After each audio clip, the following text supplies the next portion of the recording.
So, Oh yeah. So spring. It's it's sometimes I think in the general public it can be one of the most misunderstood seasons. Some people see it as the season of new life, new growth. Others see it as the rainy season. I guess that kind of depends on where you live too. But it's I mean, would you say it's your favorite? I mean, I know I said it's not quite my favorite yet, but what about you? I mean, I would say it's definitely my favorite season in general and season for photography too. Uh, Yeah, and I mean, do you want me to give some long-winded answer? sure. I mean, if you have one, yeah, Okay. Yeah, I mean, yeah, so the way I see it, okay, so the way I see it is like, so spring is what, like mid-March through late May, early June, we'll say. And I think, I mean, for me, like specifically, I guess, is like, because I shoot all things outdoor, like I don't really narrow it down to like birds or landscapes. Like I kind of just do whatever I feel like or whatever the season or time of year may be. It's like there's certain parts of the year that like I shoot more of. Like in winter, I feel like I do a lot more birds because I like doing ducks and waterfowl, and there's more of those. In like spring or I guess in summer, like there's more wildflowers. Maybe spring migration's over with. Like there's certain parts of the year that, and like autumn has foliage, stuff like that.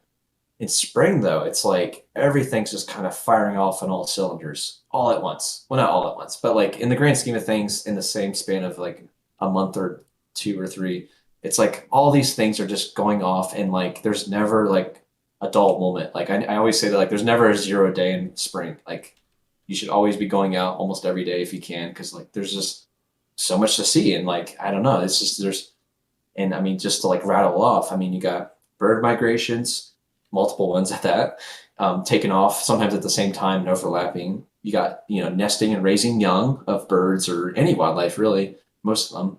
You have early spring, you have ephemeral wildflowers, which are probably some of my favorite subjects to shoot overall, honestly.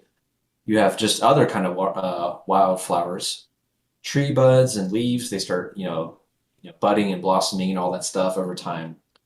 All the snow melts and all the ice melts, and you get flowing waterfalls all over the place most of the time. The temps warm up, so I feel like more people are motivated to go outside. And the only draw side between all that or against all that is like I'm susceptible like tree pollen and allergies, and that sucks because I like to be out this time of year. But like I feel like the pros outweigh the cons in this case. You know, hmm there's just like so much to see, and it's like it's overwhelming, but it's so exciting because it's just all rattling it off day by day, week by week, and there's just so much to see, basically. yeah. But It builds too. Like it's not oh some yeah, you don't wake up and it's spring. Um, oh yeah, and it Birds, real wildflowers, all kinds of things. It builds up. yeah, and it really is. It's starting about like right now as we're recording this at the end of February. Is like right now I've got there's these. If you ever heard of these wildflowers, they're called skunk cabbage, and it's kind of like a weird alien looking plant, but it grows in very moist or acidic soils and like primarily like wetlands and stuff. And those come around sometime in February. And I think they hit their peak in blooming in early March, and that's kind of like one of the earliest indicators of spring and warmer temps.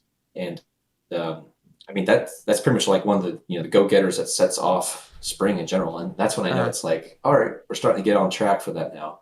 And you from know, there, it's like it just keeps going until June, basically. you're one of the only people I've ever heard that talks about skunk cabbage like as like an indication of spring. It's Really, kind of like your unique thing. I feel like I don't know. really, Like it's interesting, at least for me.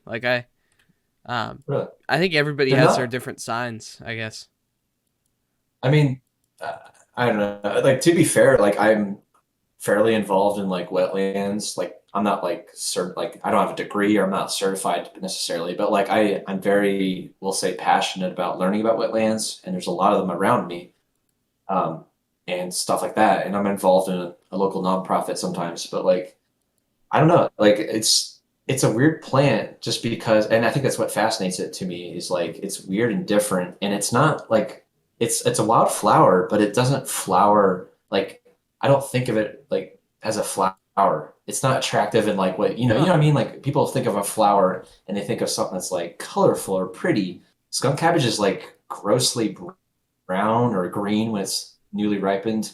and it's a weird kind of alien shape, and the inside like I don't know the actual biological term, but like the inside like seed is like it just looks weird and almost like freaky looking. Do you take And like photos if of you, it?